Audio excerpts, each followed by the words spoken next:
Taylor is a part of the Oregon Remembrance Project. And we're here with Renee Browse. And we are with Eddie Carrillo. So we are here with Michael Austin. Michael Austin is with Just Compassion. This morning with our special guest, Aaron Earlywine. We are talking this morning about immigration.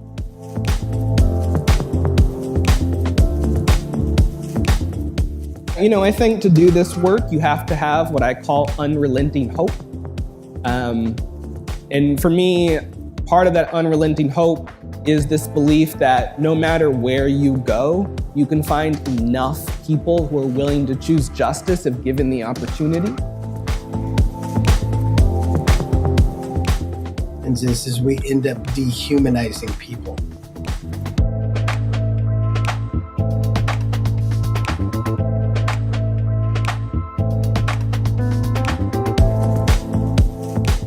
There is no greater determination of the value of life than the lives we are willing to take.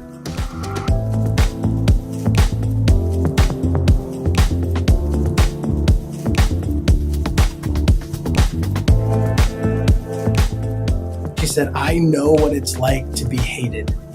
I know what it's like to be looked down upon because of who you are. And so I am here to protect you and to help give you support to know that you are not hated by everyone.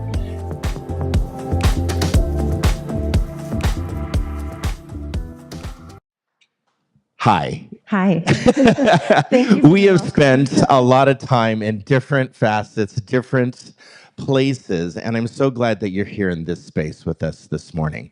I'm just gonna, yes, thank you. I'm just gonna give a little introduction of Senator Neron, and she represents District 13, which is Wilsonville, King City, Sherwood, Tigard, Metzger, and those adjoining communities. And so she has been appointed to the Senate in 2025, yet there's something very important that everyone needs to know is she has won 4 separate terms in the House of Representatives in a very volatile district, a very unstable district.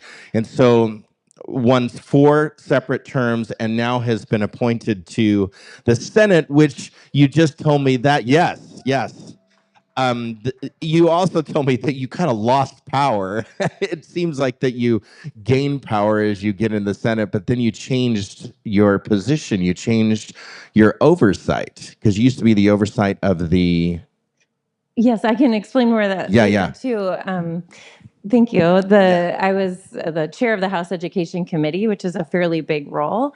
When I transitioned out of the House, I'm no longer the chair of that committee. I'm a chair of a different committee. So it was like a district change, stable leadership, but my roles are very different in the Senate now. So kind of came in as a new member of the Senate after having risen in different roles in the House, if that makes sense. It does. As we gain higher and higher roles, it seems like we take more of a humble, I guess, approach. And so I'm really thankful that you are stepping into these roles. As you have a lot of experience in service of your background in education, French, Spanish, I don't know either language. And so if you need some lessons from Courtney, she's probably can school us in some French and Spanish.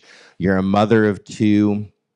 Your legislative work, you've emphasized strengthening public education systems naturally, probably, in that affordable childcare, sustainable community, and public safety, which we're going to talk about a little bit today. So we're going to talk about 3 different subjects this morning. And the first subject is food insecurity for children and school safety. We're going to focus our first session on that. It will be 15 minutes. And then we'll take a break for some table talks. And so if you like the people at your table, great. If you don't, now's the time to change, right?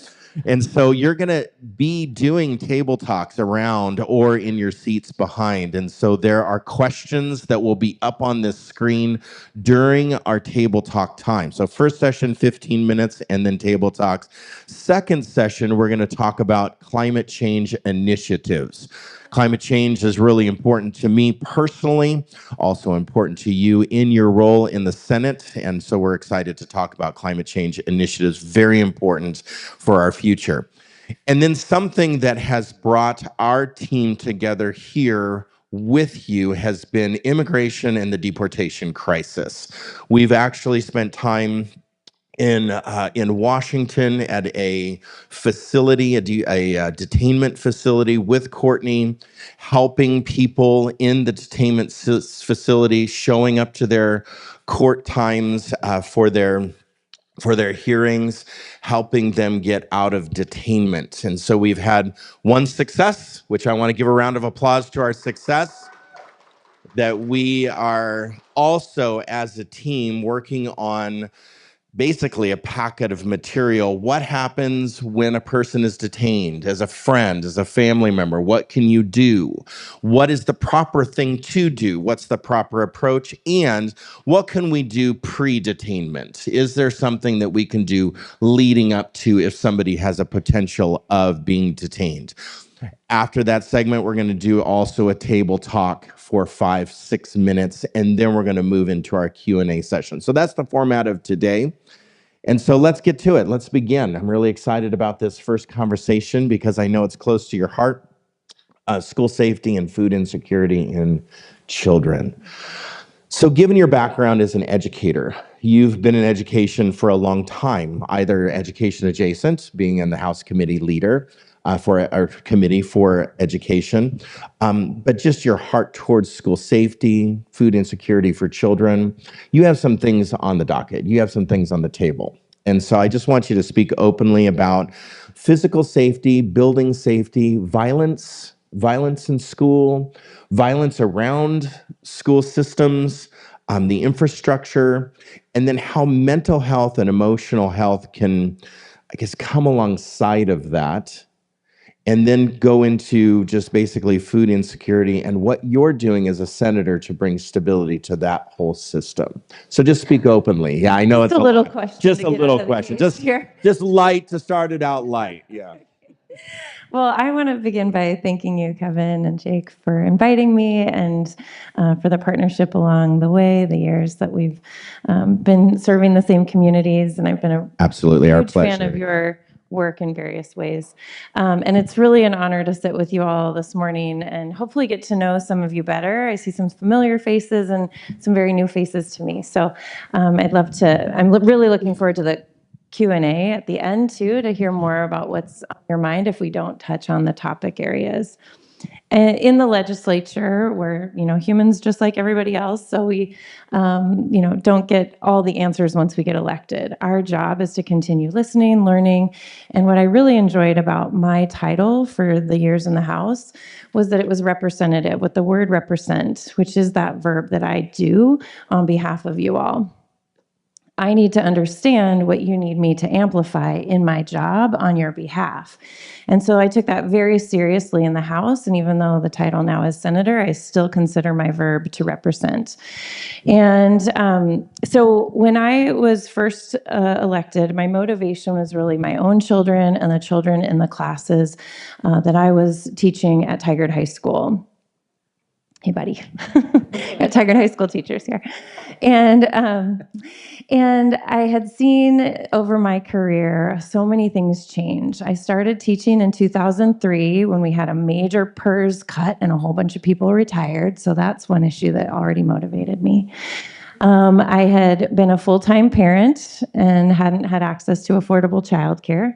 So that was one issue that motivated me. But I also wanted to be a full-time parent, and I saw how our systems don't really support all income levels and young families in ways that maybe they could. Then I went back into teaching 9 years later, and really had seen so many things change among the students that I served. Anxiety was higher, skills were different, resources and behavioral health needs were really much more compounded than before. I had more students who were facing houselessness or housing insecurity, who were essentially parenting younger siblings as well.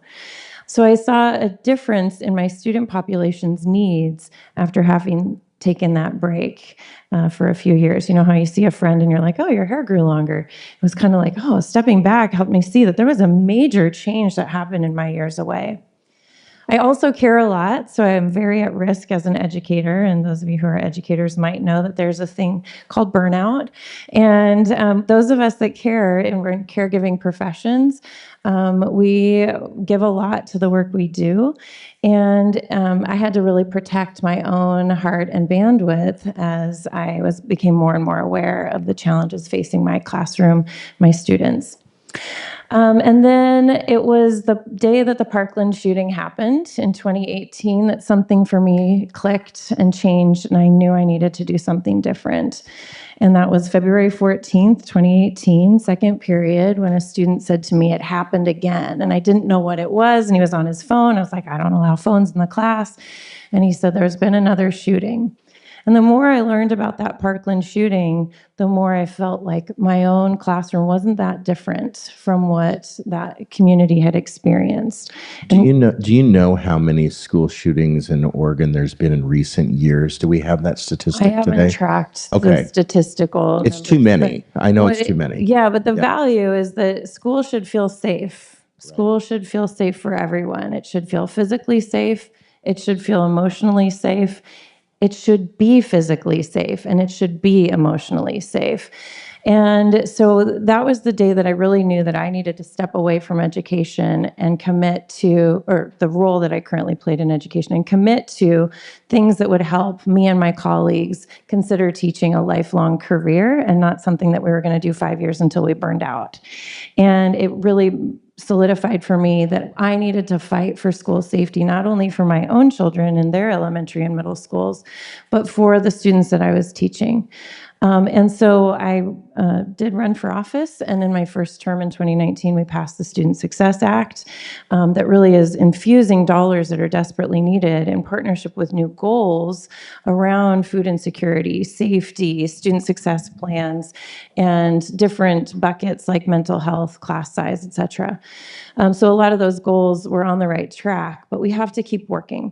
So big question, and I know I didn't fully answer all the components of it, but I just want to say each of those we could spend a few hours on, and I care about all of the components of that question. You have spent just a few hours on each one. There is something specific you're doing for food insecurity. You have some motivation, a bill on the table, or you want to put a bill on the table for school lunches. And so explain that. What is that about? And also explain, what does that do to those that are afraid it's going to cost too much, or where are we going to get the money for that? And so if you would explain the school lunch program that you want to put on the table. Thanks. So I work on a lot of different policies. Generally haven't met a policy that I didn't want to talk about. I think that there are so many different fascinating things about my job. And one of the things I do love is I get to be a student, and I learn every single day of this work. The frustrating thing for the short session next February is that we as senators are limited to introducing 2 bills. So whereas last session I introduced over 30 and worked on over 75 in partnership with colleagues, this session, we only are allowed 2. So we have to really focus on the highest and most urgent needs. For me, that is food insecurity for our students. And so I am introducing the School Meals for All bill again. We've made a lot of strides during my time in office toward becoming a School Meals for All state. And we just have a few more that we need to achieve that status for. A few of them are in Sherwood, a few of them are in Misslin, and a few of them are in Lake Oswego. So you can hear those communities, and a lot of people think that, well, that means there's not food insecurity. But I promise you there's food insecurity in our communities. We also have situations like in Sherwood, we have newer apartment complexes that don't fall under the rent cap limits. And so the rent is rising faster in Sherwood than in other communities. That's destabilizing our community, and our community members are having to move out or figure out ways to make ends meet. And School Meals for All can help a child stay in their school. It's approximately $1,400 a year to support a child. That's $1,400 a year back into a family's income. We need to make sure that we are addressing it holistically and understanding that school meals for all not only helps with reducing stigma in some of the communities where stigma is the greatest, but it also helps us, sorry, my voice, it also helps us make sure that we are addressing our immigrant and refugee populations where SNAP benefits are rolling back now. And it also makes sure that we are not dividing communities where the kind of have and have not dynamics, schools where there's an open campus, kids can leave for lunch if they have a car and some income, and other students are not able to. So you actually end up strengthening the fabric of your community if you can break bread together.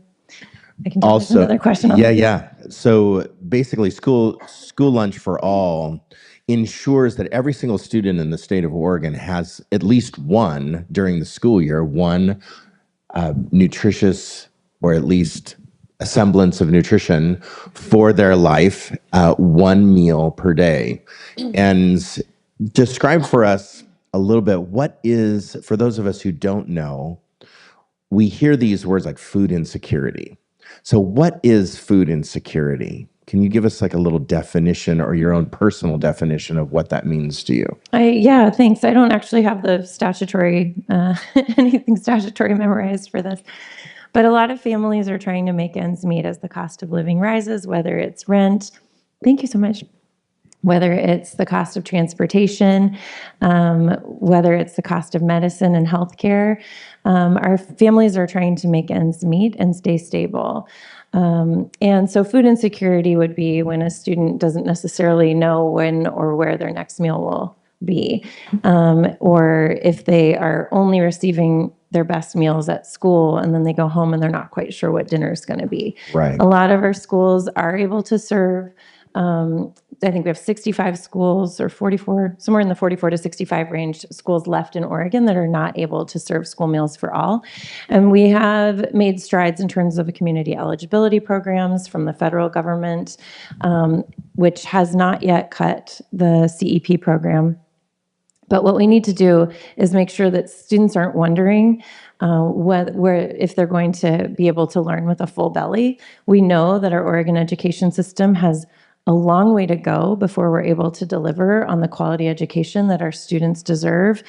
And part of that is making sure that we're addressing chronic absenteeism issues that intersect with school meals.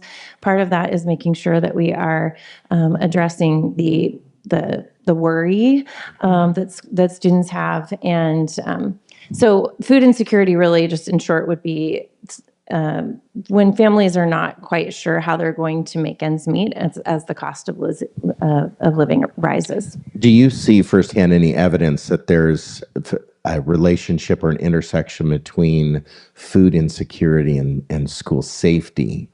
I remember when I was a kid, I'm 52, so, in the Wayback Machine, we, the kids at the top of the hill walking to school, the mean kids, would take your lunch money, right? The bullying, what do you see that in schools, or are you informed of the intersection between school safety and food insecurity at all? I think that dynamic you named, thankfully, might not be what we're seeing these days because of the digital world. But what we are seeing is that, like, at Lake Oswego High School, everybody knows who's getting the free school meal, right? Everyone. So it's very apparent who is relying on the school for nutrition. I think that we can do away with that visibility. We've come a long way. In fact, when I was a student myself at Tigard High School, we had 2 different cafeterias and only one of them served the free and reduced lunch meals. So you were already creating a 2 cafeteria system. Now that has changed. We've had a lot of, and that was in the 90s. But, we've come a long way is kind of what I'm saying. Yeah. But right now, there's still stigma. And one of the students I think about in my own time at Tigard High School was one who he would come and eat lunch in my classroom and he would eat a cookie. And I didn't quite understand why. So I remember going down to the cafeteria one day with him and he had $1 in his pocket. Now his family was living in a camper at Shampooey Park, but he didn't want to go through the free and reduced school lunch line because it was a visibility thing for him. And so he would purchase a cookie because he had $1 and that was what he could buy with his $1 as a way to feed himself and not and get through the day.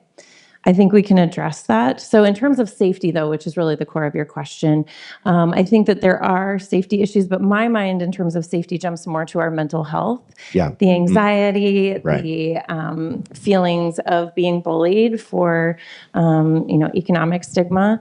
And I think that we do have to consider that safety, when we talk about safety, it's very broad for me. I expressed that it was gun safety that was one of my main motivators. But I also think about safety in terms of seismic safety. We have to be investing in our facilities. We are not.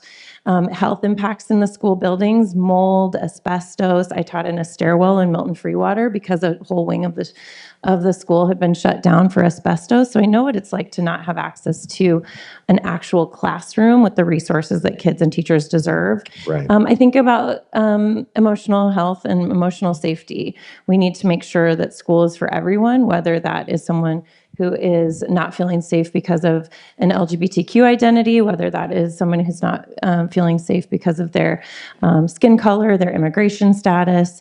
But we really do have to think about school safety very broadly. And one of those is that just the ability for a student to relax and learn. Students can't learn if they're feeling stressed, as well as they can learn if they're feeling welcomed, relaxed, and nurtured.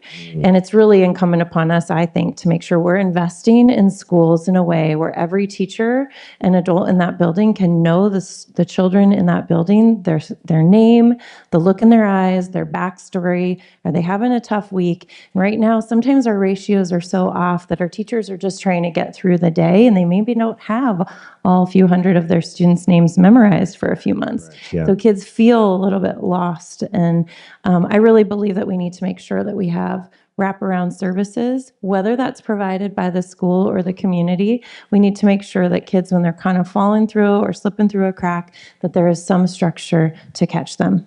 We've interviewed Eddie Carrillo here during our next conversation series, and Eddie Carrillo is the mental health specialist for Sherwood High School. He's a wonderful person. And in my conversation with him about immigration a couple of weeks ago, we were on the phone just talking about just the immigration crisis, how that's affecting students, and we'll get into that here in the third session.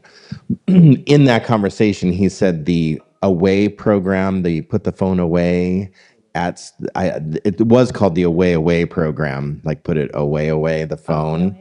But now children can't use phones during classroom time or during break time. And he told me that the effect of that on the student is huge. And so now we're seeing less like bullying during the school time because the phones are away. That's huge progress. And as much as, we want to have access to our children, we also want safe environment. If there's a kid that is food insecure, or he's picked out or she's picked out as food insecure, or getting the free lunch, I mean, that could be traumatic through the day for a student. And so I'm really glad that, certain policies or programs at the school are at least addressing it. Someone like Eddie Carrillo is on site addressing that. But that's one person. I think there's two mental health people for the entire, school. And so that there's, how many hundreds and hundreds of students and to keep track of that. So it does take a holistic approach, like you're saying, and address it with policy, address it with people, address it with programs, because two people can't handle, all the crisis that's happening. You had asked me earlier, how are we going to pay for it? How are we going to find the money? Which is really one of the hardest parts of the work, is making a case to the 90 legislators and then also to the public that the decisions that we're making for revenue are the right decisions, that they're equitable, fair, that they're going to deliver on what Oregonians need. What we've done in our conversations with the Department of Education is really try to dial in on what are the costs that are needed to close the gap that currently exists of the 11,000 kids that are not yet served by school meals in Oregon. And what we find is that we really actually have quite a bit of dollars in the Student Success Act school meals fund that are, and the CAT tax funding is really designed to make sure we're delivering on goals like school meals for all. We have consistent legislative support for making sure those dollars are going toward increasing our school meals for all access. And the department has in their, I'll get to it probably later. We have a revenue crisis in Oregon right now. So all of our departments have just gone through this exercise of proposing 2.5% level cuts and 5% level cuts. Now, our Department of Education proposed a nearly $30 million cut to our school meals program, which is unacceptable. We cannot take steps backward. Part of that was reducing the quality of school meals, which frankly, when I knock on doors in Sherwood, and also it comes up a lot in Tigard, one of the common conversations that parents want to bring up with me about what they're concerned about is the quality of school meals, making sure that it's whole grains, that there are options that are not just pizza, that there's a fresh salad bar. They like this farm to school programs that help an economic loop with our local farms. So there's a lot that school meals actually brings up in terms of the economy.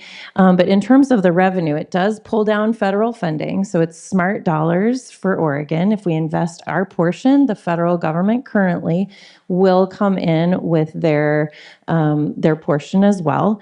Okay. Now there is in my bill, there's a stopgap if the federal government cuts out, that we are not left holding the bag for the other huge dollar amount that would happen in that case. So is there a certain percentage like we put up? I think 60-40. Okay.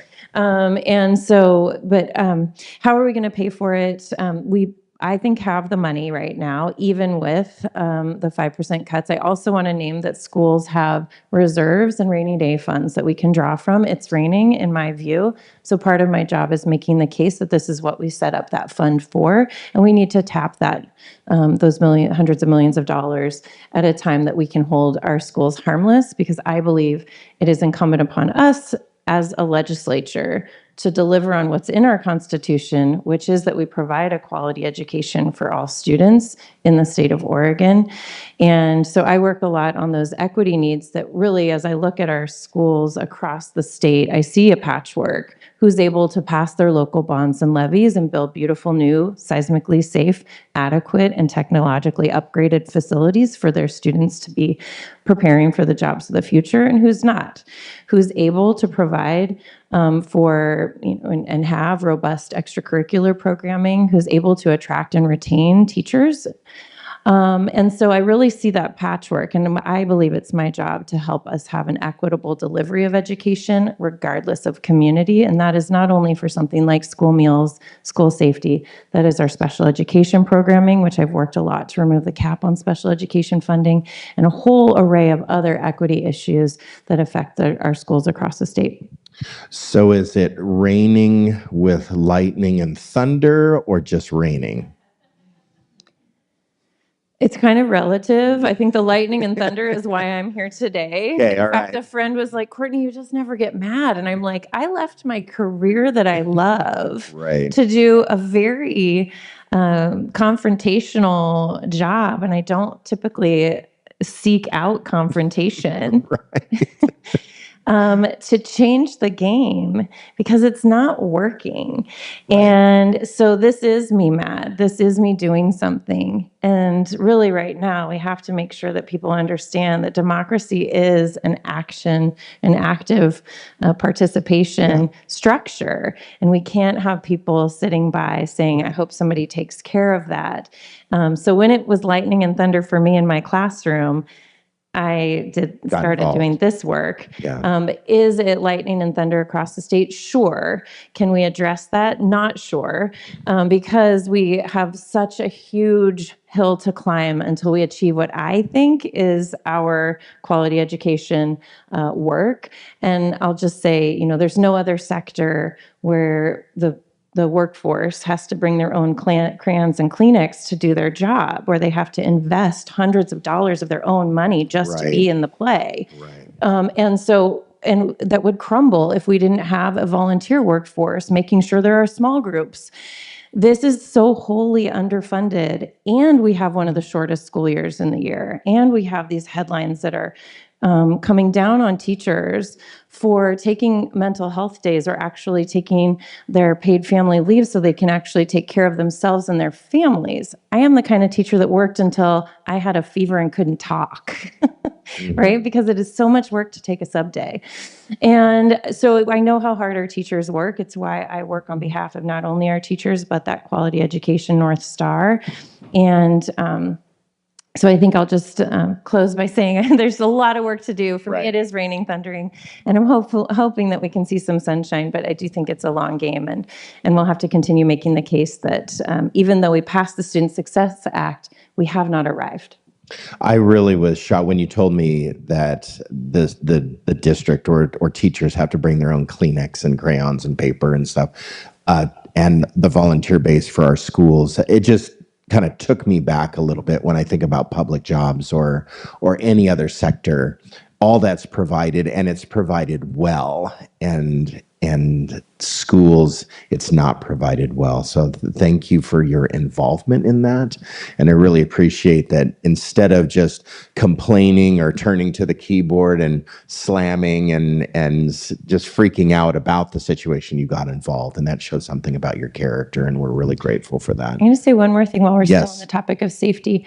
I've been now a legislator since 2019. We've had racial reckonings, walkouts. We've had a breach of our Capitol building.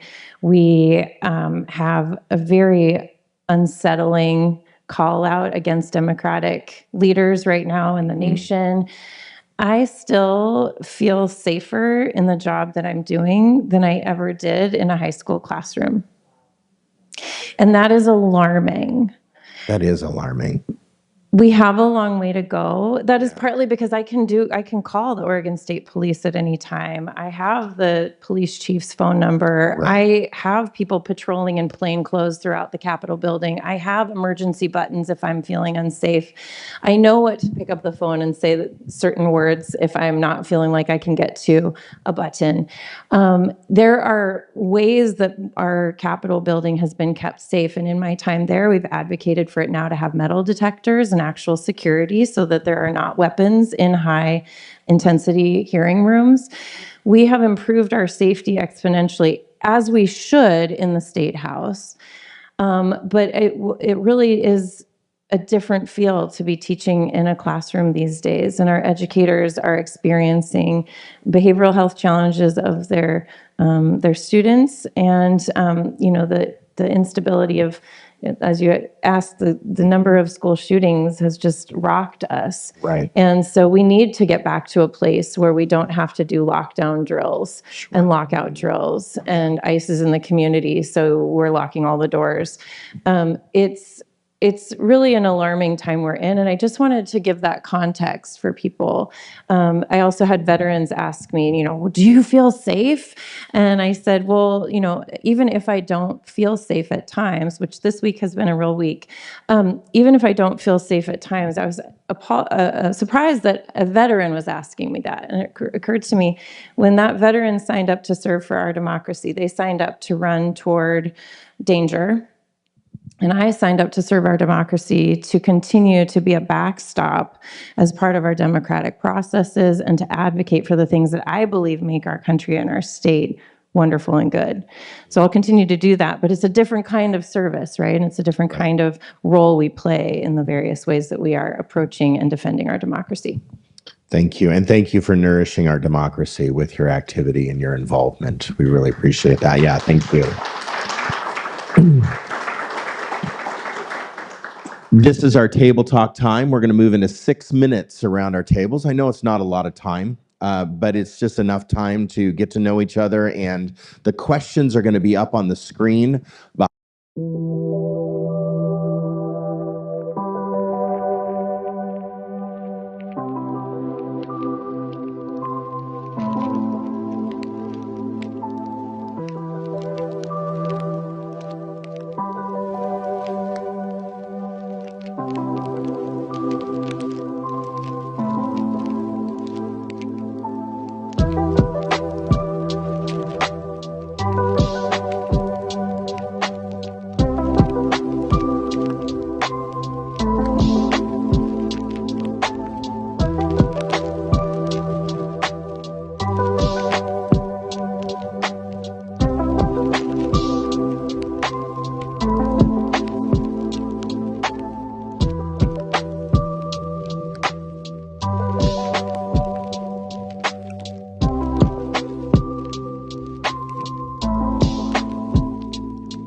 Totally. Welcome back, everybody. Bring those thoughts to a close as we continue our discussion with Senator Courtney Neron Misslin.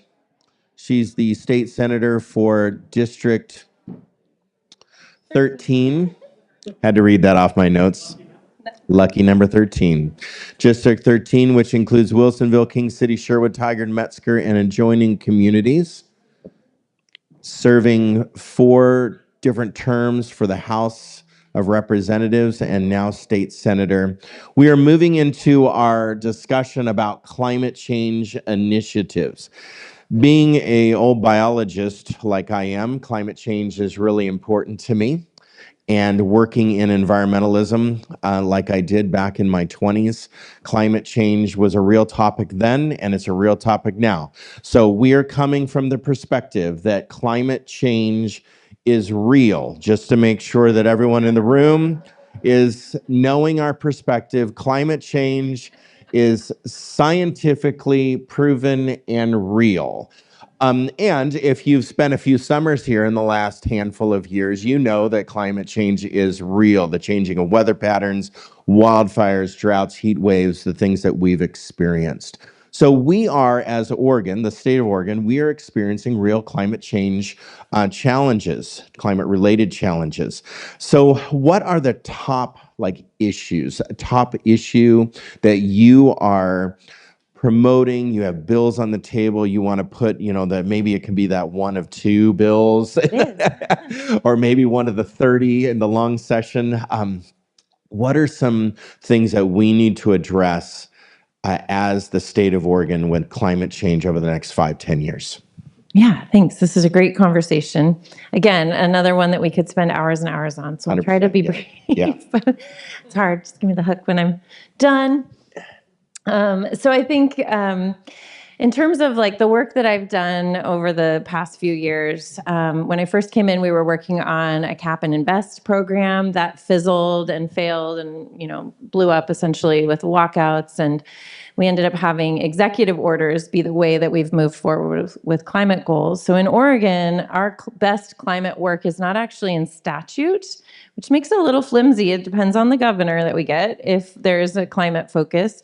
And so Governor Kate Brown at the time put climate work into executive order, and Tina Kotek has just put out a series of executive orders that kind of re-up and recommit and identify specific areas that we need to be working on through executive order. Now, I think it's incumbent upon the legislature to make sure that we are bolstering all of that work through as much policy as we can. Some of that is investments that are appropriate, and some of that is policies and targets.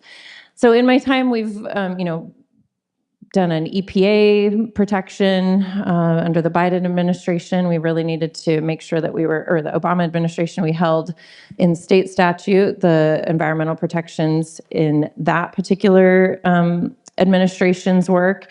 And we need to re-up that in this administration's work and hold steady with the EPA 2.0 and anything that's in statute right now at the federal level, that we hold that to be Oregon standards, so we don't roll back if the federal government rolls back their environmental protections. So EPA 2.0 is one thing that we need to do. Making sure that we are addressing, and also in my term, we've done a lot for conversations around the climate protection program and should we and can we codify anything. And investing in the funding that's needed to do that work. Right now, I think that one of the main issues facing Oregon related to climate change are needing access to clean and affordable energy, making sure that we are addressing our wildfire challenges, not only prevention and response, but also making sure that we are addressing the liabilities because there's cost of living increases and insurance is going to change for a lot of people if we're not careful. We also have this intersecting issue of our grid. Our transmission is not robust enough to handle the increased energy load that is being asked of it, whether that's because we've got new industry moving in or because everybody wants to watch a different Netflix and we need a data center to do that, or because the increase in AI. Our economy and our grid are connected. So right now we have constraints in a lot of communities where they're not able to actually deliver the amount of energy to a community so that that community can expand economically. So my policy, one of my two policies is I was really committed to food insecurity and education and the climate action that we need to take as a state for my general policies that we'll be doing in the 2026 session. The one that we landed on after circling through, and I can talk about all the other ones that I'll probably do in 2027 instead, because that's when we get more bills. Mm-hmm. The one that we landed on is called the virtual power plants, which sounds totally kind of in the weeds. People that are really closely following energy policy and climate action are often being like, oh, that is the number one thing we need to do in Oregon, and other states have done it.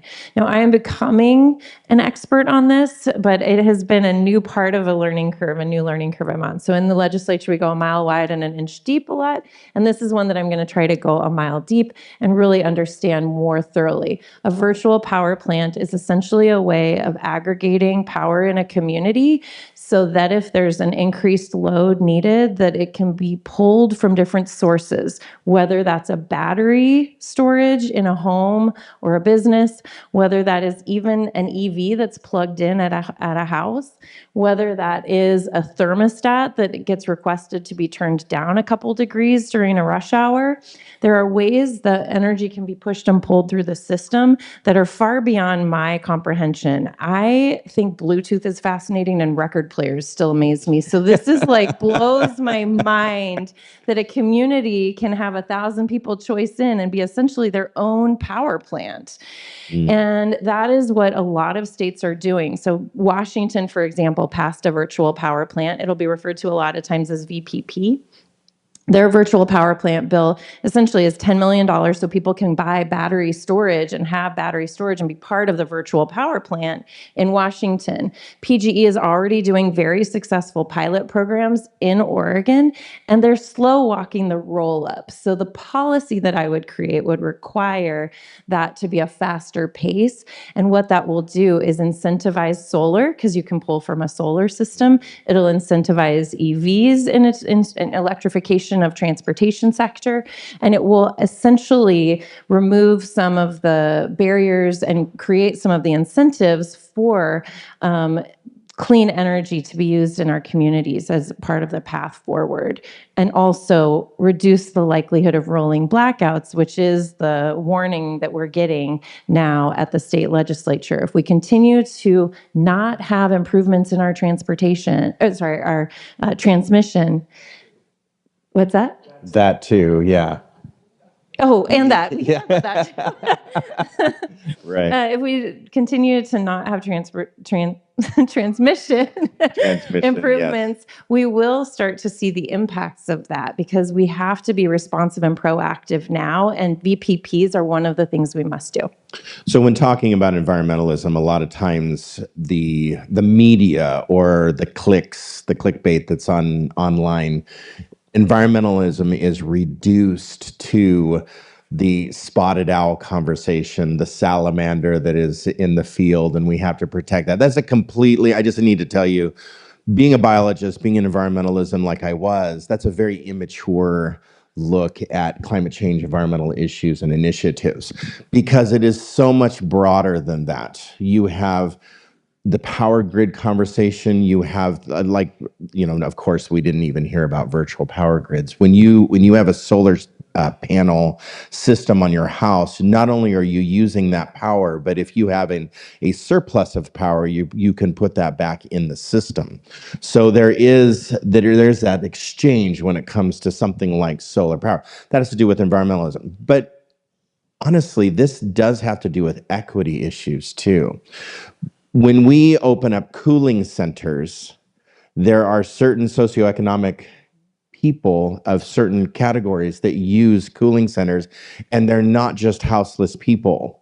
So people, there's a lot of people who do not have air conditioners in their homes. They're not driving around in air-conditioned cars, moving from 72 degrees to 72 degrees and hiding from the sun in between. They're living in homes that are not cool. They're living in cars they're driving in cars that are not cool. They're working outside. And the hotter and hotter we get, the more heat waves of 100 and, what did we experience? 116.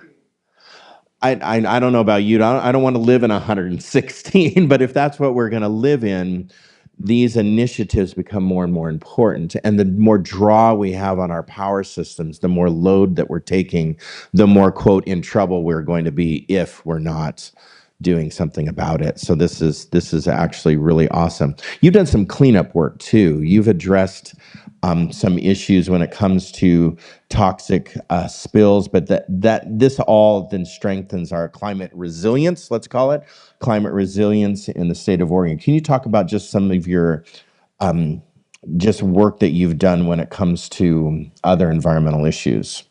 Yeah, thanks. When I first came into the legislature, I was pretty aware that we had a lot of people working on that the Cap and Invest package that I mentioned. So I tried to figure out what was not being worked on, and toxins were not being worked on. So I very quickly became somebody that was advocating for reduction in toxins and tried to fill that niche. So I helped modernize the Toxic Free Kids Act to make sure that the Oregon Health Authority can ban anything that is not something that should be put in a child's mouth. And also worked a lot on I still work a lot on pesticides. Neonicotinoids are still, we need to make sure that they're a restricted use substance, for example, and really trying to make sure that we're investing in trainings for individuals who are using pesticides. This is something that actually has been a bipartisan effort to make sure that we have dollars and trainings available so that farmers can really tap into what's available through the state programs. We're relying on Washington State for their pesticide trainings right now. So our farmers are having to go to private entities or Washington State to have trainings in Spanish. We need to make sure that we are acknowledging the interplay between the toxins in our environment, our environmental health, and our health. Human health is very impacted by what we put into our environment. So really wanting to talk about, back to school meals, preservatives, colors, additives that are not in line with human health, and making sure that we are, you're talking about different challenges across the socioeconomic and low-income communities disproportionately impacted by toxins, whether that's air quality or, access to something at the dollar store versus something at New Seasons, right? We have different quality of products, and I believe that we should be addressing the toxin levels across our products. So I've worked a lot in that space, and I think you had. Well, I was just going to interject the health issue when it comes to climate change initiatives and environmentalism. I was involved in, and whatever you think of them, it's okay. I have my opinion of them too. The Goldman Sachs company. Goldman Sachs offered a program, the 10,000 small businesses across America, where in that discussion, it was sponsored by Kaiser Permanente. And they said, if we can get our communities walkable, that we could have walkable communities, meaning there are safe sidewalks, meaning like Sherwood is a AARP certified community, meaning that the sidewalks that are not curbed, a person in a wheelchair, a walker can move throughout our community and it's walkable. If we have trails, this is why the trail system of the Sherwood strategic plan is imperative that we put that in place, because if we can get trails, that means that our community is more connected, walkable. I know the bridge was expensive, but that connects the two communities together, that we can walk from one community or one section of the community to the other. And walkability increases health. If you have smog-related issues, toxins on the road, and basically you're in 116 weather, you're not walking. You're moving from 72 to 72, turning on the air conditioner if you're rich enough to have that.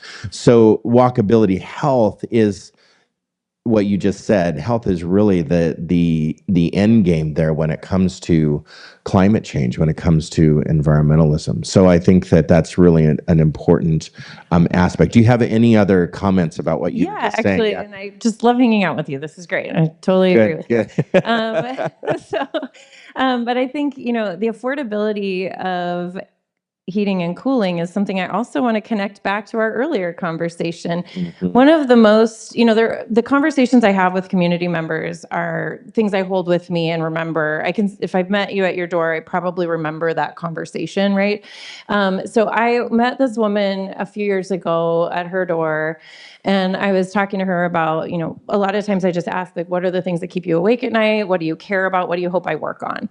And this woman said, well, I'm so excited that my school just changed to a school meals for all school. I have 4 kids, and that gives me that now they can eat at school. That gives me a whole extra half hour with them in the morning just to be their mom and help them get ready, which I hadn't considered. And then she said, and we can now afford our air conditioning. That's awesome.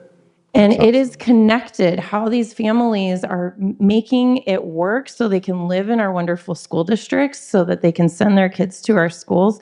This woman was so excited for reasons that I hadn't put on my list of reasons why I wanted school meals for all. But one of them being the energy costs had increased for her family, and in her apartment, the rent had gone up by $100 that previous month. And now she wasn't quite sure how she was going to be affording food for those 4 kids, or the rent, or the school meals, and all of us, or the heating and cooling. And all of a sudden, we had helped address quite an array of things. I will also say, another area of work that I've done a lot of, and I'll continue to do, which is why I want to bring it up, is in PFAS, in the forever chemicals. Yes. So I just got a biosolids study passed for land-applicated biosolids. We're going to be studying that to understand the origin story of PFAS. Even though we don't have Explain a PFAS. PFAS are forever chemicals. They don't break down in nature, in our human bodies. And they're toxic. So it's sort of the lead of this generation, right? And so what we are finding is that near the PFAS factories, like is it Michigan, Minnesota, there's hot spots where those high schools have huge percentages, or way too high percentages, of students experiencing cancer in their childhood. So it's something that we know to be a challenge. We don't know its prevalence in Oregon. And in order for my colleagues to understand the need to take action and do my phase-out bill, like other states have done, we need to have a little bit more data about the PFAS story in this state. And so that action then is a new study that's going to be done. Yeah, and to then get I'll ahead bring of the back game. my PFAS phase-out bill. PFAS is in way too many things. It's the things that are waterproof, your nonstick pans. Frankly, we need to take it out, and toxins out of other things. So I have passed the Toxic-Free Kids Act, but also toxic-free cosmetics, and we're working on toxic-free diapers, menstrual products, incontinence products, so that we can make sure that we are removing things that shouldn't be touching the human body. I love how people focused you are. Don't you love that about her? I mean, that is just amazing. And so much of what we hear is, economy, money, money, money, money, money, at some of the conversations. And I just love how you are focused on a human being, our human existence. And that's just incredible. Let's move to do you have one more comment? Yeah. If I may, I think, just coming back to it, it's the earlier question of how are we going to afford school meals?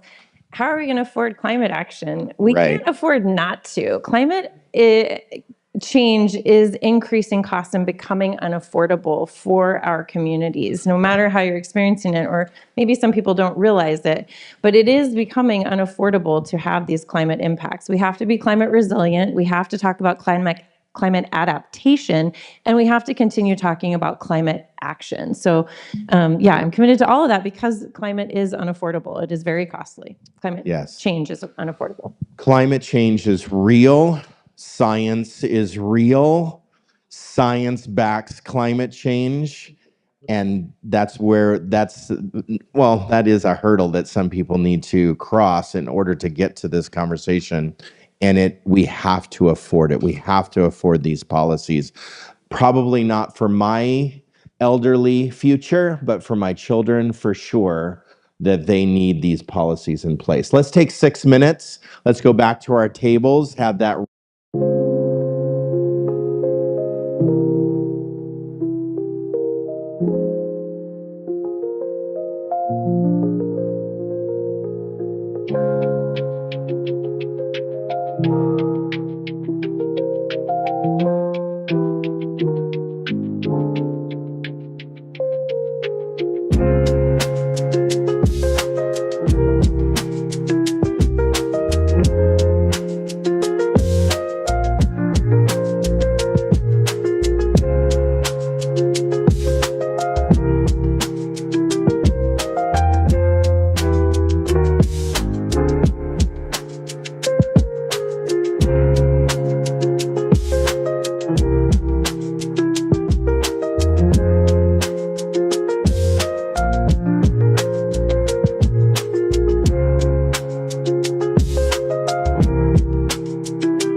Welcome back, everybody. I'm grateful to be here with Senator Courtney Neron Misslin, State Senator for the state of Oregon, 4 terms in the House of Representatives and 2025 State Senator.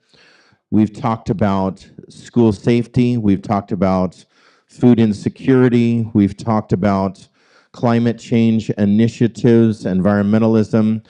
Now we're going to move into a very relevant discussion about immigration and what I'll call the deportation crisis. To give a little story to start, we received a phone call. We, Synecdoche, for a team of us, received a phone call that a very dear friend of somebody that we know was detained, was taken from her apartment complex here in Sherwood, just right down the road, in the parking lot. Her young son was in the car, left in the parking lot as she was detained and brought to a facility in Portland, where within 24 hours she was brought to a facility in Tacoma, detained in Tacoma. If you know anything about the Tacoma ICE Center, you know that that is has had some serious challenges about who and how many they deport, how many hearings they will actually give and such. They've been sued, they've been, talked to, hand slapped, the whole bit. There are changes that are being made in that facility. We immediately started calling people and trying to get character references for this person. She was a mother, a single mom here in Sherwood. She had lived in our community for 14 years, in the United States for 25. She was in process, had an interview with immigration for her permanent residency in place with an approved interview when she was detained. I immediately started reaching out to people like Courtney, people like Andrea Salinas, people like Ben Bauman, people that I knew just through a connection of relationships that over time I've had through Symposium. And they immediately took the call of action, put a joint letter together, private letters. We had a lot of support. We added that to this person's dossier. We made sure kids were safe. We made sure that money was raised. It eventually cost $7,000 for the bail to get her out. Courtney came with us to the Tacoma Center. We walked in, there was 10 of us there. We went to the court hearing. We just, had that sunken feeling. There was 7 people on the docket for the hearing, 5 of them like that previous night, were transferred. 2 people were left that had a hearing, and one of them was our friend. So we sat through a very short proceeding. She was given bail or bond. Courtney did her Courtney things, her senator things. Went around and knocked on doors and shook some trees, and she was released. So that's a very emotional story of our personal involvement. We had that success, and it basically landed in our front yard, basically in our living room, and that was scary. It was definitely an emotional and definitely just a fearful time for this single mom. You just it's unbelievable. So number one, publicly, I would like to thank you.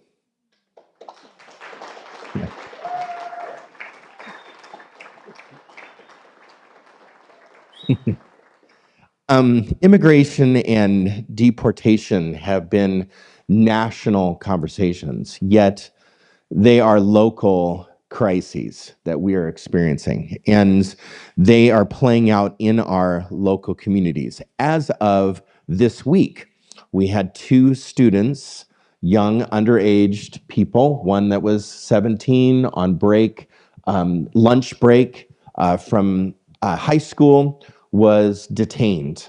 I think, if I get this story right, and I have my information right, they broke his window.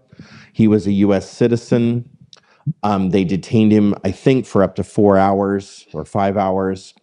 And if you've been to a detainment facility, if you've walked in the door, you know that it's. Can I just say, it looks like a cheap prison. It looks like it's an insecure facility. It's not really. It's just unreal. So anyway, it's just a scary situation for a 16, 17-year-old child to be detained like this. So we are dealing with it on a daily basis, and you are right at the heart of it. Today, you are involved. What do you think the most important issues that we need to start thinking about? Just talk openly. What are some important issues? Well, you've nailed a lot of what we really need to be aware of in our communities. And I think our job needs to be continued awareness, amplification, and doing what we can. Like, what is in our locus of control? The world is overwhelming right now, and the chaos is part of the intention, right? So we have to figure out what it is each day that we can actually impact. And so I think we need to continue building community and then reaching out to community and supporting community members who don't feel safe coming to an event like this today because they are not leaving their apartment, right? We have to know what we can do, whether that is helping to deliver food, whether that is showing up for people, writing letters of support if they get detained, whether that is volunteering for the hotline, if you're aware of PERC. And I think if there's one thing that you take away from this today, it's that you should have the PERC hotline in your phone. So I just looked it up, and so I'm going to give you this number, and I'll give it in a little bit too. The number that you need to have is for the Portland Immigration, I can't remember what Refugee. the R is. What is it? Refugee. Portland Immigration. Rights. Oh, It's rights, yeah. Sorry, yeah. Portland Immigrant Rights Coalition or Campaign Coalition, Council. yeah. PIRC, P-I-R-C. You need to, if you're seeing ICE active in your community, call 888-622-1510 and say the who, what, when of what you're aware of. And you need to not obstruct what they're doing. You can be mad as heck, but do not obstruct, because that is what they are claiming that the 17-year-old in McMinnville did, was obstruct their actions. Now, I think that's all actually up for debate right now, so please don't withhold. I think there's a lot in the news that I haven't tracked, and I'm on some channels here where I'm getting word that might just be a line that they're using pretty regularly. But this individual was detained and they are claiming obstruction, which is, I believe, a felony. Can I interrupt just Yep. for a second? On the screen behind you is the website for the PIRC. And so the Portland Immigrant Rights Coalition, the hotline again, 888-622-1510. And they do need volunteers if you're okay, I think you can do it from home, where you can take the calls and help people. So I've called them numerous times in the last few weeks, because what we need to do is be eyes on the community. If you're feeling like you're seeing an increase in a certain type of vehicle, if you feel like that, Oklahoma license plate is a new one, there's certain things that are kind of cluing us into the fact that they are active in Sherwood. They've been active in Wilsonville. I don't know the Tigard King City activity levels, but certainly this week they've been active in Yamhill County. And so Newburgh and McMinnville. But really, we need to make sure that we are supporting our local communities. So what are the major issues? The trauma that it's causing everyone. Yeah. I feel it, and yet I walk around with certain privilege right now. I'm aware of it, right? And I know that my community members are scared. So I reach out to the ones that I'm in touch with. I'm organizing just how to contact certain people. If we need to make sure that there is, or part of the organizing of it, we need to make sure that there is kind of, eyes on the community, as well as, does somebody need groceries delivered? Is somebody keeping their kid home and maybe they need somebody to kind of come in and do a little bit of tutoring? There are challenges that this touches in terms of that kind of reach into all corners of our society. This is our workforce. These are our kids going to school that need time in their classroom in order to achieve, and that we have a 10-day attendance drop rule. So if the student is absent 10 days in a row, they're going to be pulled from the records. That's really dangerous right now because families are afraid to go outside.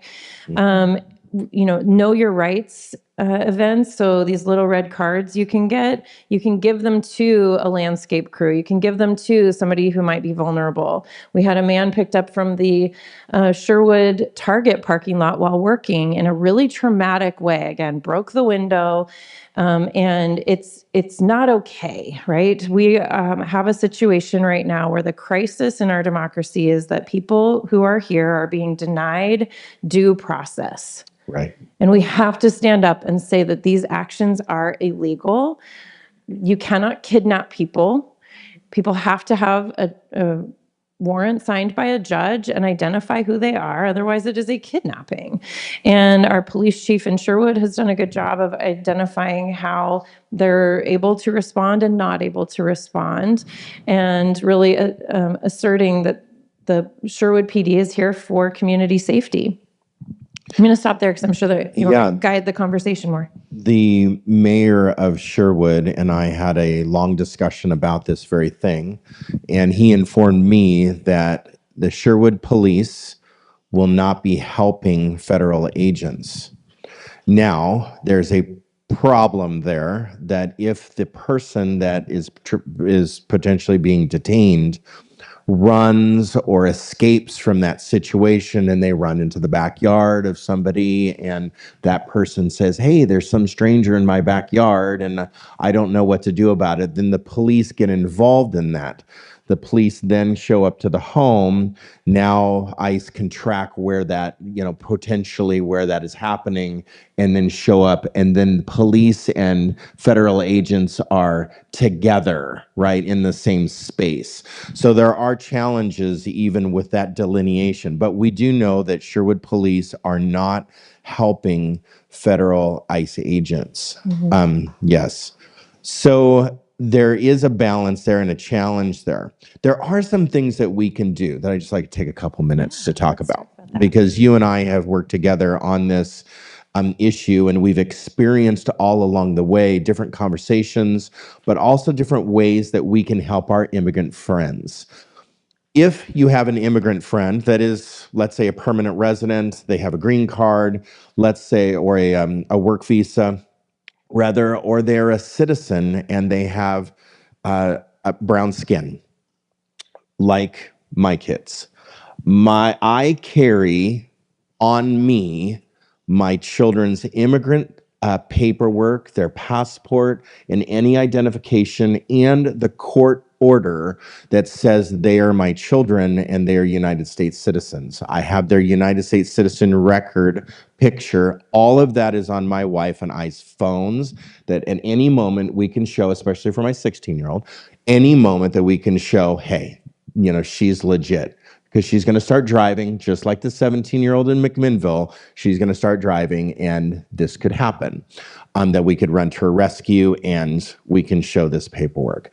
That is something. If you have any person that is in that situation, encourage them, whether they're an employee, whether they're a friend of yours at work, encourage them to carry that on them at all times. That's one way that we can encourage our immigrant friends. Another thing that we can do is to develop, and we are developing this as a group, and we do have a team here that's developing a packet of work, but you can work with your friend on developing the same thing for them personally.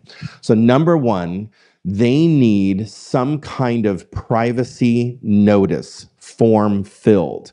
Andrea Salinas' office, and I can get you the privacy notice. Anybody that wants to contact a person that's been detained, whether you be the person or whether a lawyer be the person or whether, whatever is the person, Andrea Salinas, who is a federal congresswoman, that we need a privacy form filled so that you can talk to that person in the ICE facility. Number one, you will not be able to talk to the person unless a privacy form is filled. So you know how you fill out an application online and you get to that privacy notice and you always check the box and hit accept and nobody reads it?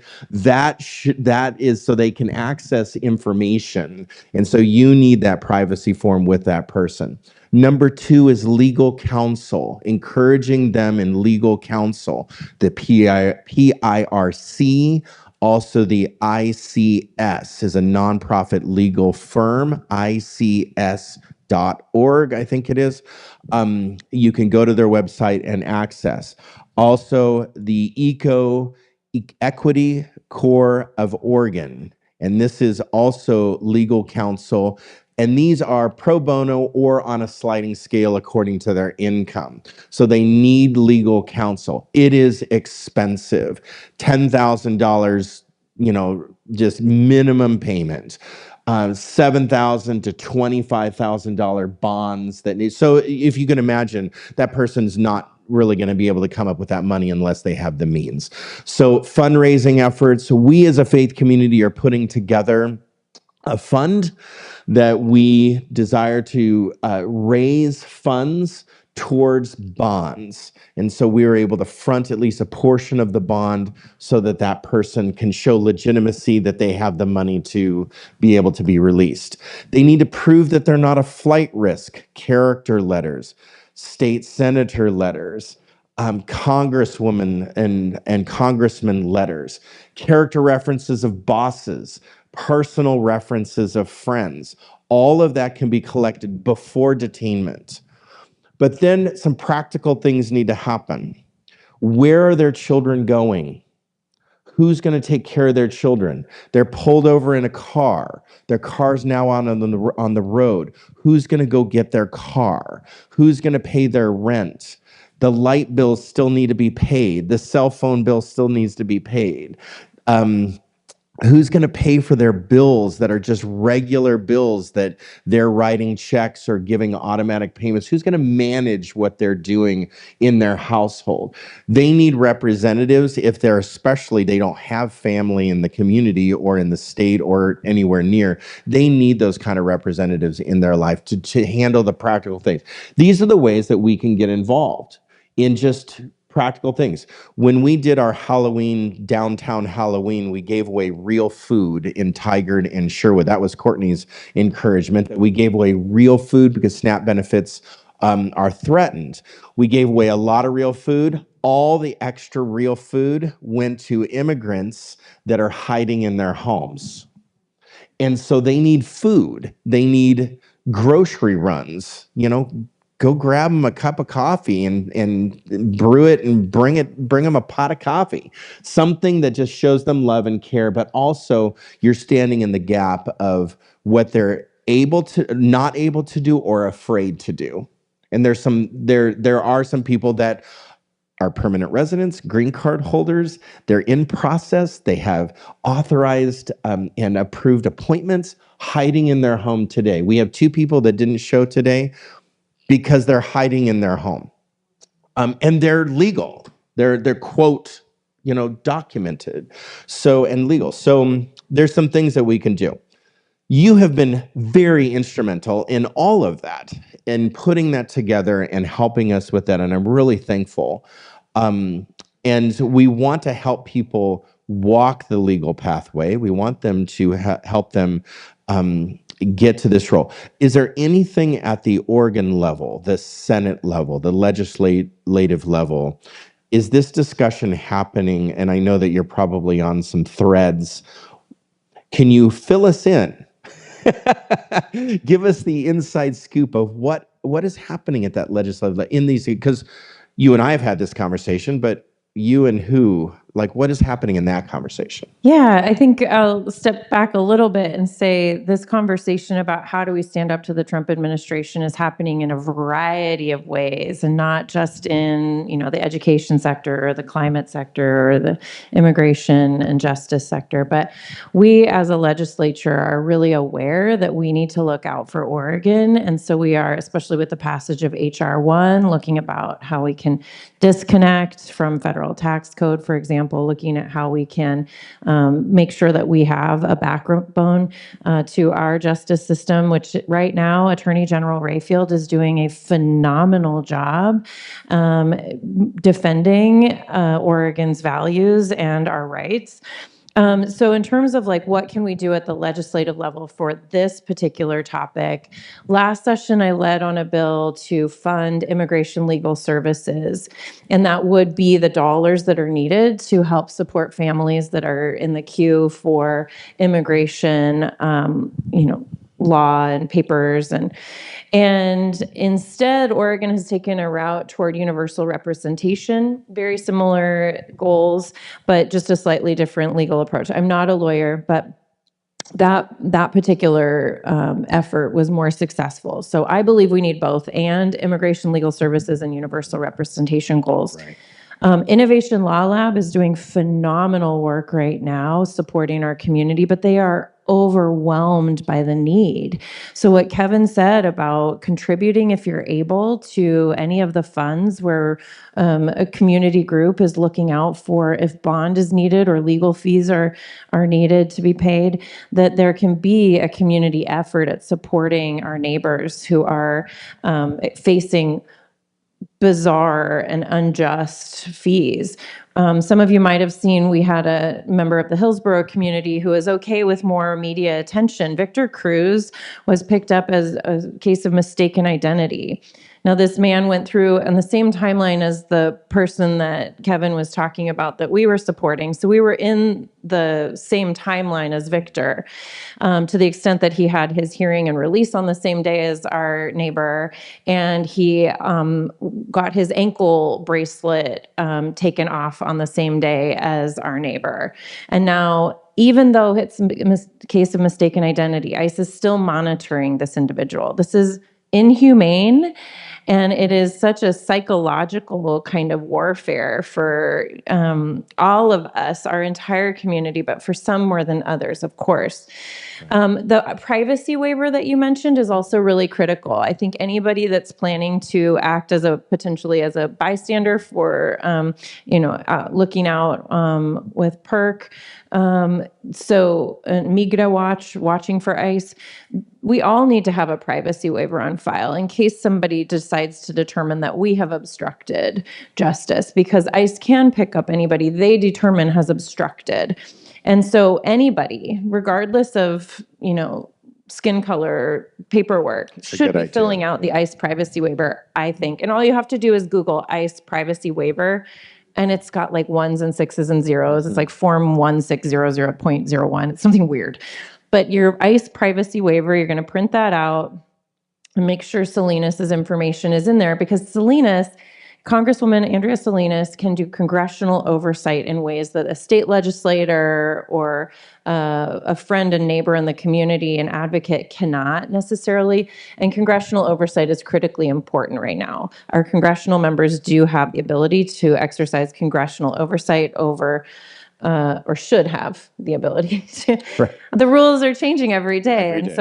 This form is increasingly important as they move the ball. She can open up a congressional investigation on the case too. So she can speak with them directly. Yeah, she can speak directly with it. Yeah. I think at state level, we need to make sure that our governor is convening a table to be talking about the things that we can do through the executive branch. The legislature is having conversations to address this through policy in the short session, but we don't meet every day. I don't go to Salem every week. I go there for legislative days a few times a month. I go there for our sessions, and I go there as needed throughout the interim, which we're currently in an interim period. So the legislature will next meet to change policy in February. And right now we're prepping for that. But our work in terms of uplifting and listening to the stories in our communities, showing up for community members that need it. One of my recent Southridge I represent a small portion of South Beaverton, including Southridge. One of our recent Southridge High School graduates, 18 years old, was picked up at work. She's not a criminal. She had a work permit. It is kind of indiscriminate at this point. So we're really trying to figure out what we can do to make sure that justice is served and that due process is something that we are holding them accountable to. But I think, the more you can do locally, please do. It is those local community networks that you have. A small group that can sit around your dining room table is incredibly important right now. Who are you looking out for? Who are you adopting for the holidays? Who are you adopting through this traumatic time? And who are you able to connect with and kind of spiderweb out so that we can catch individual families who are scared right now? That is, especially moving into the holiday season, there is a natural day that we can invite in a safe environment and go get them. And I'm going to just be really honest. And somebody that is a person of color had this conversation with me. Two brown people driving a car, right, is different and is perceived different by ICE than a white male and a brown person driving a car. So if somebody needs a ride and you are a person of privilege, use that privilege. As odd as that may sound, that we live in this world that we are living in today, the insanity, these things are real, and we need to exercise, like you're saying, exercise our care, exercise our privilege for and the sake of others. And this is a way to love our neighbor, I think. Yeah. Absolutely. And I think, you know, kind of current events, and it's sometimes hard for me to keep up on all the news. I'm sure some of you are aware of things I haven't heard yet.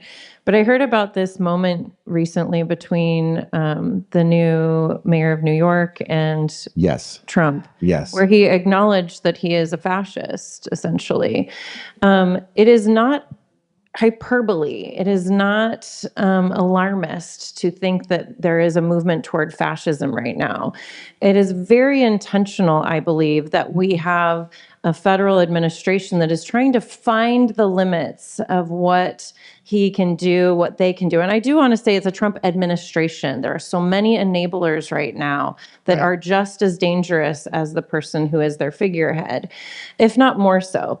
But recently, I took a rare and needed week away and was with a dear friend battling cancer in Croatia. Random, right? But I thought, oh, I'm going to try to mentally step away. And all week we were looking out at the water and this boat on the water, and we were, you know, just not even thinking about it. But, you know, there's sailboats, we were doing something that seemed really big. And finally, my friend's husband looks up, what is this boat out in the water? And it happened to be the day that Heather Cox Richardson also wrote about the boat stationed in Split, Croatia, the USS Gerald Ford, the biggest warship that we have, and how Hegseth was now sending it to Venezuela to blow things up.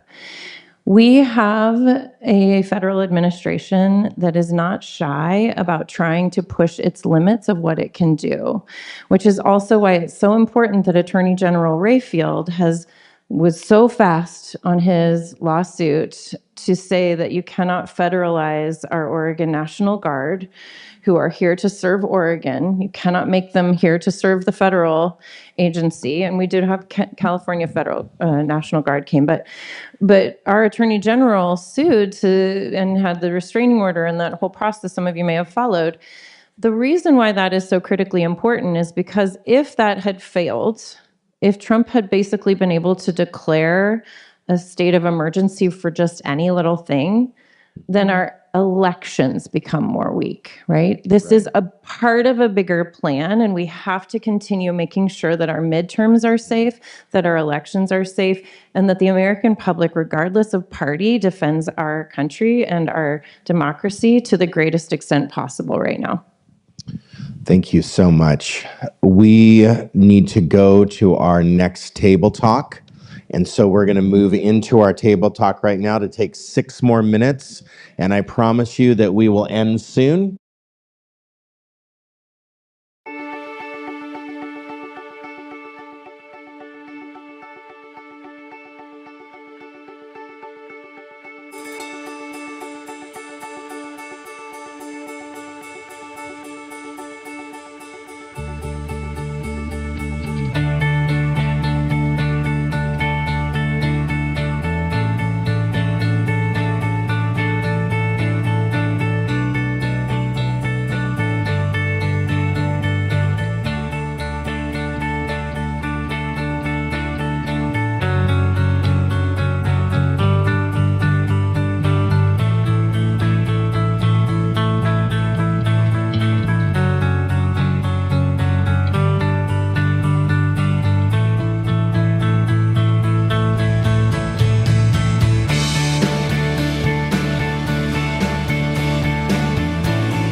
Absolutely. There we go. There we go. We are here with Courtney Neron Misslin. She's the state senator for Oregon, District 13. We've talked a lot about a lot of things today. And our latest topic that maybe you tuned into was immigration and the deportation crisis. A couple of things that I just want to announce. We have a counselor in our presence, and she wanted us to announce that the difference between a federal agent and a Sherwood police officer, Sherwood police have a badge and also the name of Sherwood police on their back. So that's an identifying piece of an officer versus an agent does not have that. Senator Neron is the chair of the Natural Resource Budget Committee. She's also the co-vice chair of the Environment Caucus. She was a part of the Education Committee of the House. She's done a lot of work, and this has been a great, great discussion, and I just truly enjoy your words and your presence and who you are. We're going to move into a short Q&A. We have lots of questions, and we're not going to be able to get to them all, and I'm sorry, but we will get to some of the ones that Sharia, and I'll just blame Sharia, right? Sharia picked them out, and so she's going to go over a couple of questions for us. Okay. So question number one. I know you are one of many legislators, but do you have any thoughts on what it will take to coalesce our Democratic leaders around a common message and leadership?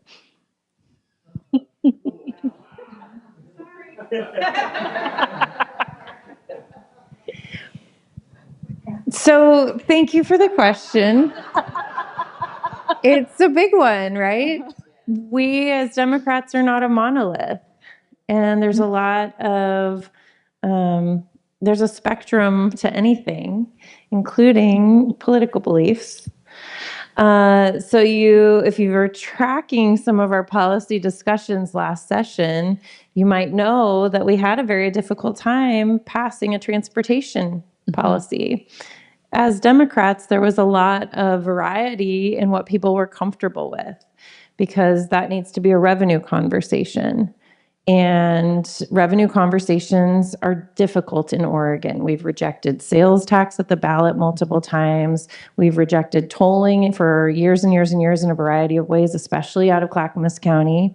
We've rejected tax increases at times. And we have to make sure that any movement we make is equitable, fair, and has the right amount of votes to get it through. Leadership of our Democratic Party. So our Speaker of the House, Julie Fahey, our presiding officer in the Senate is President Wagner. Our majority leaders and our minority leaders in the House and Senate are part of that leadership group. And then each of our caucuses has a leadership group as well. So I am one of 90, as your question says.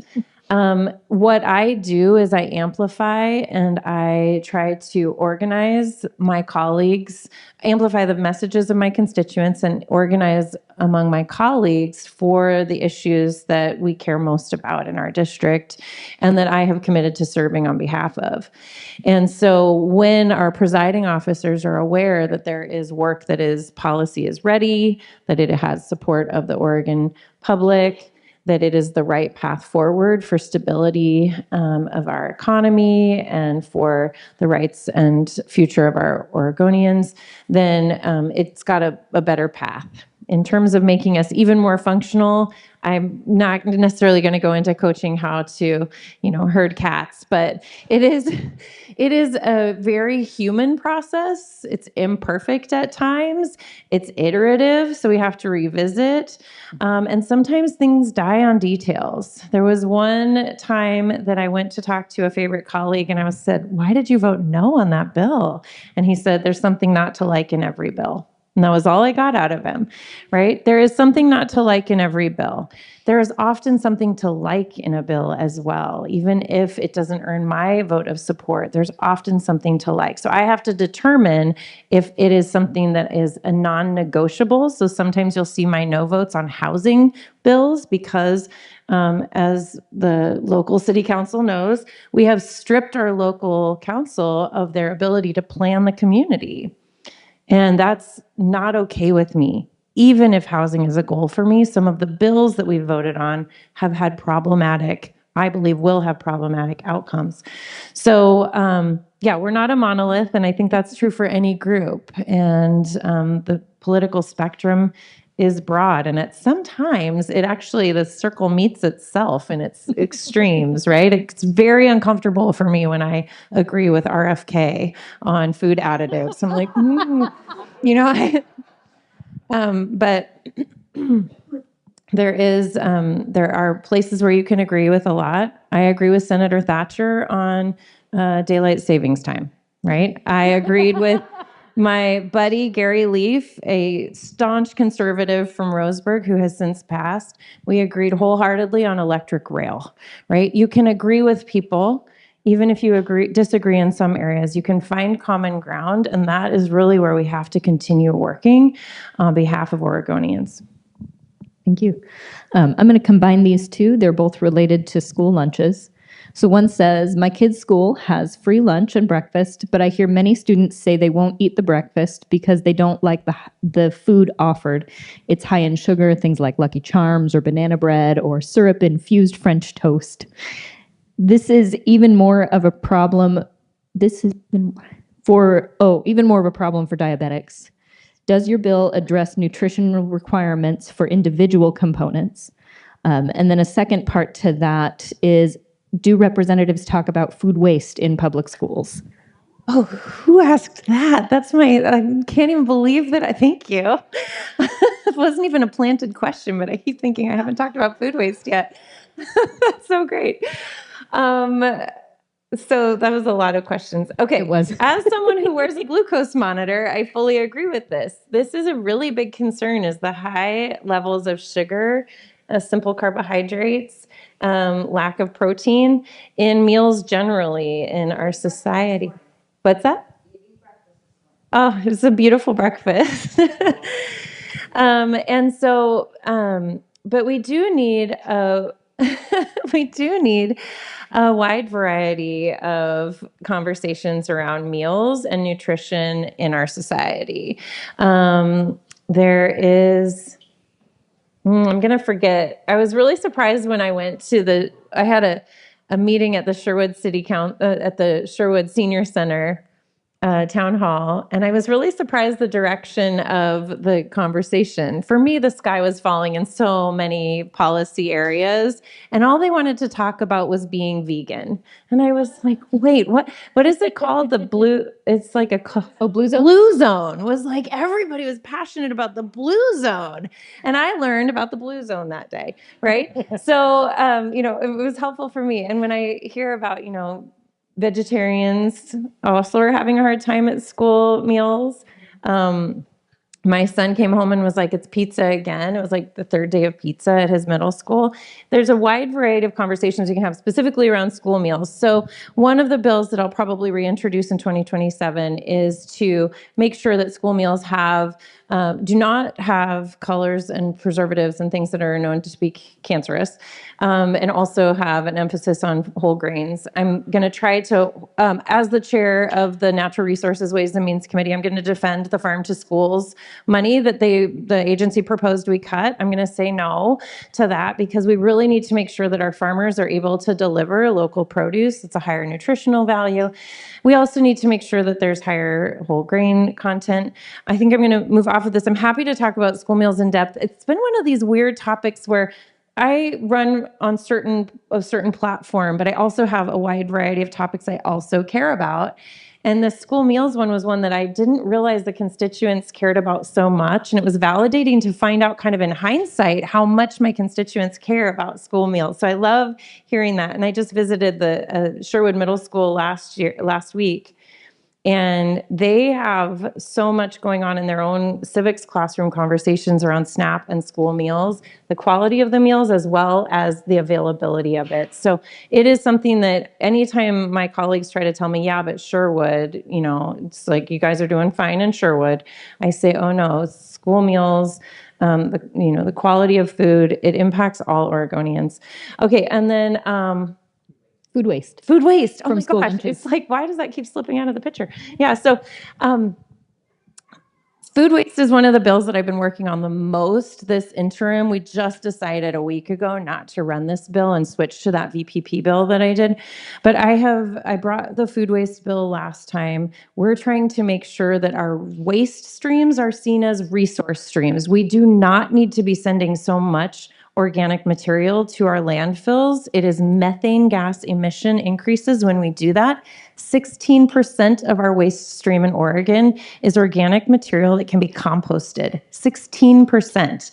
And the way that the advocacy organization that I'm working with described it is if you lined up semi-trucks from the southern border to the northern border of Oregon twice, that's how much food waste and organic material we are sending to landfills right now.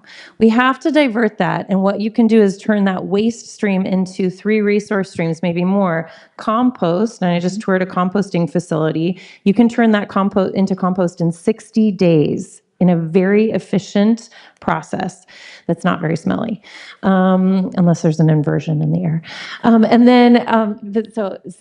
Compost, heat, because it emits a lot of heat and that can be harnessed, and water. There's a lot of water in our organic waste.